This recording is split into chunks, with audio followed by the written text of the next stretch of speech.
tumefukuza au tumesajili? Tumefukuza alafu na kusajili. Na kusajili pale. Nafikiri tuanzie hapo kwa sababu ni jambo la kitaifa, itakuwa ni jambo zuri.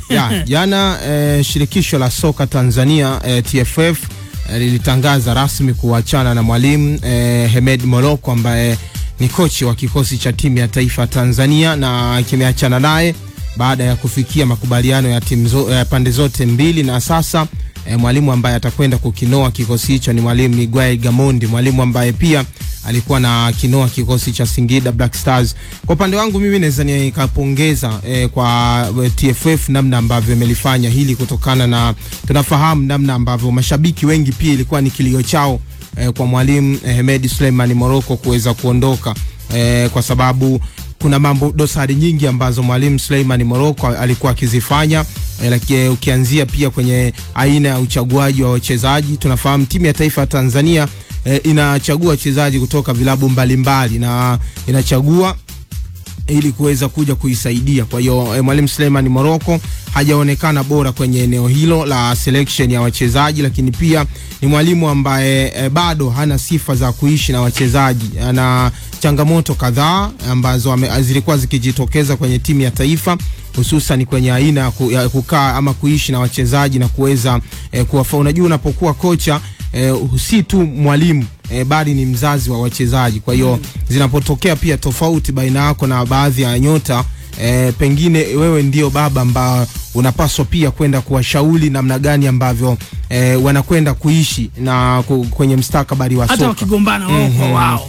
Si pia kuchukua personal issue, pengine pia kumwadhibu mchezaji ama kutokumuita timu ya taifa ya Tanzania. Kwa hiyo kuletwa kwa Miguel Gamondi, mwalimu ambaye ana CV nzuri kwenye makaratasi, alafu si hivyo tu, ni mwalimu ambaye analijua soka la Tanzania vema kabisa na soka la Afrika. Sasa unafikiri Pablo TZD kuja kwa Gamondi kuwa kocha mkuu wa Taifa Stars, si ndio?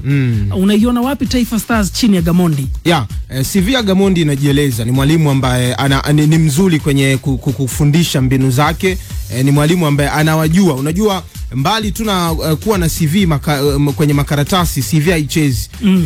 Unawajuaje tabia za wachezaji wako? Amekaa Tanzania kwa muda mrefu, anafahamu namna ambavyo wachezaji wa Tanzania wana tabia gani, lakini pia anajua mashabiki wa Tanzania wanahitaji nini. Hii itamsaidia sana mwalimu Gamondi kwenye kuimplement tekniki zake, kwa sababu hana pressure na mashabiki. Anafahamu mashabiki wa Tanzania walivyo, soka la Afrika lilivyo, lakini pia ni mwalimu ambaye ana uzoefu mkubwa kwenye selection ya wachezaji. Hata ukitazama Singida Black Stars ambayo anainoa kwa sasa, namna ambavyo imemsaidia pia kwenye usajili kuweza kuchukua wachezaji wazuri na kuweza kufika hatua kubwa. Kwa hiyo ni mwalimu ambaye tunaelekea AFCON mwezi wa 12 mwezi Desemba. Ni mwalimu ambaye mimi naiona akiibeba mabegani timu ya taifa ya Tanzania, kutokana na uzoefu wake kwenye soka la Afrika, uzoefu wake kwenye ligi hii ya ndani ya Tanzania, lakini anawafahamu vema wachezaji ambao wana uwezo pia akawaselect na kuja kuitumikia timu ya taifa ya Tanzania. Tofauti na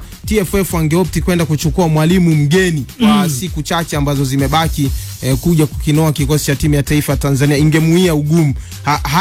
Hana muda mrefu kwamba aanzie wapi ama kwa sasa afanyeje. Ana muda tu mchache ambao mwalimu anafahamu wapi ambapo mwalimu Morocco ameishia, wapi mimi nikaanzie. Kwa hiyo ni favor kwa timu ya taifa Tanzania kuwa na mwalimu Gamondi ambaye ana CV kubwa.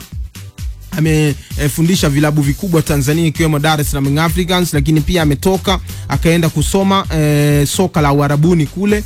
Kwa hiyo ni mwalimu ambaye ana uzoefu mkubwa sana kwenye soka la Afrika. Kwa hiyo mimi nipongeze kwa hilo. Ni mwalimu ambaye anakuja kuongeza kitu kikubwa sana tactically kwa kikosi cha timu ya taifa ya Tanzania. Sawa. Sasa back to business. Tanzania ligi kuu huko sasa kukoje pia? Bana, tuende kwanza kwenye makundi ya klabu bingwa barani Afrika, ambayo siku ya tarehe 4 makundi haya yaliweza kutolewa, na draw hii ilifanyika kule Johannesburg nchini Afrika ya Kusini. Tulishuhudia nyota kadhaa kina Alexander Song, lakini pia Setongo kutokea Zambia ndio ambao waliendesha draw hiyo.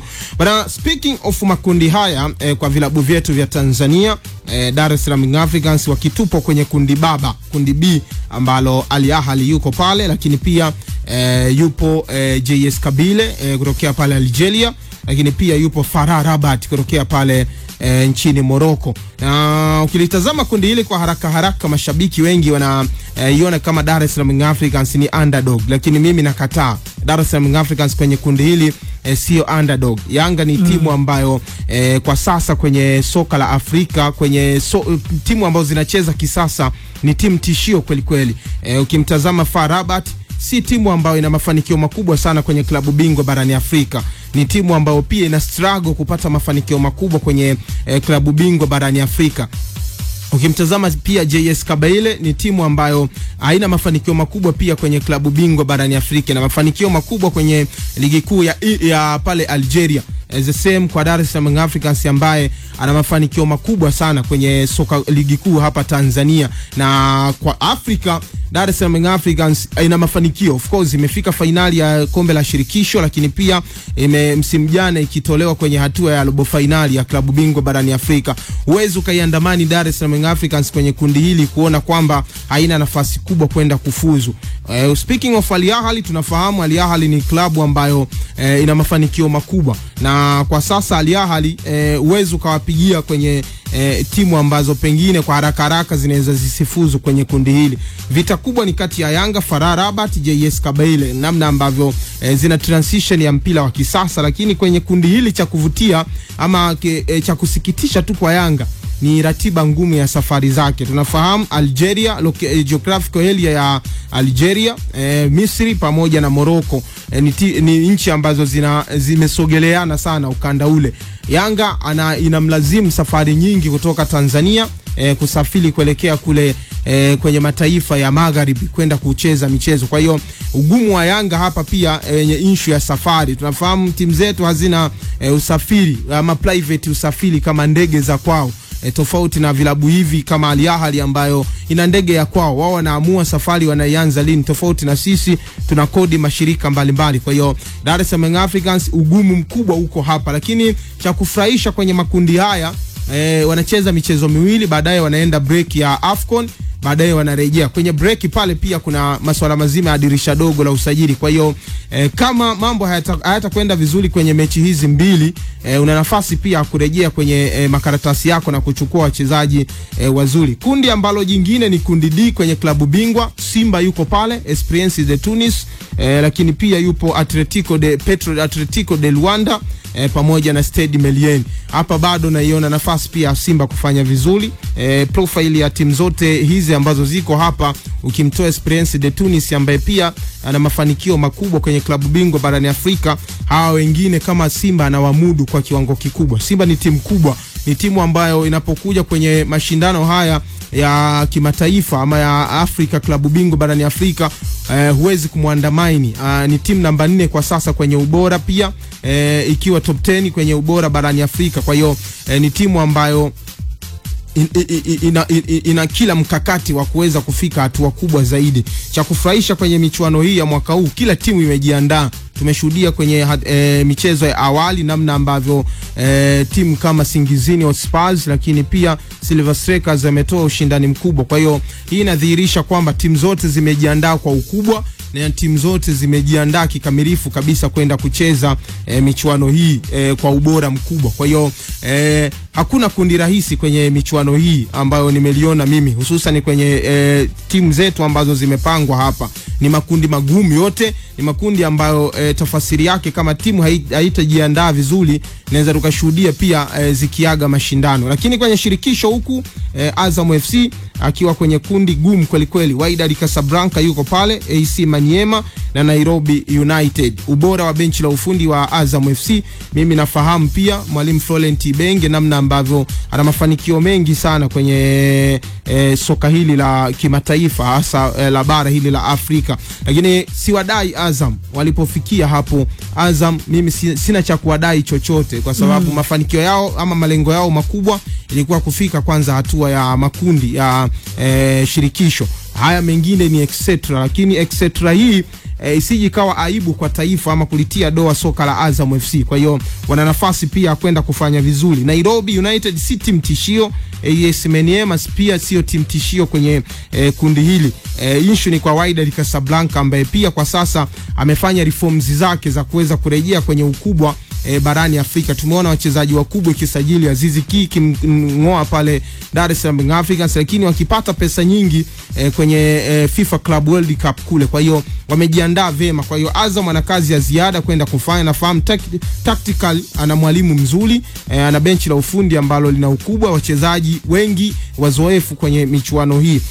Kundi jingine kundi D ambalo kundi kwenye kombe la shirikisho hapa, kundi C ambalo CR Belouizdad yuko hapa, Stellenbosch, AS Hotoho na Singida Black Stars. Hili ndilo kundi ambalo pengine naweza nikasema mwalimu Miguel Gamondi wa Singida Black Stars ana kazi kubwa ya kufanya. Stellenbosch ni timu tishio kwa sasa kwenye soka la Afrika kulingana na transition ambayo ameifanya kwa sasa na soka la kisasa ambalo kwa sasa pia linachezwa pale Afrika ya Kusini. Lakini CR Belouizdad tunafahamu ni timu ambayo ina ubora mkubwa sana kwenye soka la Afrika na ligi kuu pale nchini Algeria. Ni timu ambayo ina wachezaji wakubwa, wana profile kubwa, usajili mkubwa ambao imeufanya msimu huu. Kwa hiyo Singida Black Stars kwenye hili ana jambo la kuketi na kuweza kufanya. Lakini all in all kwa vilabu vya Tanzania na vipa nafasi vyote kwenda kufanya vizuri sana kwenye makundi haya. Namna ambavyo vimejipanga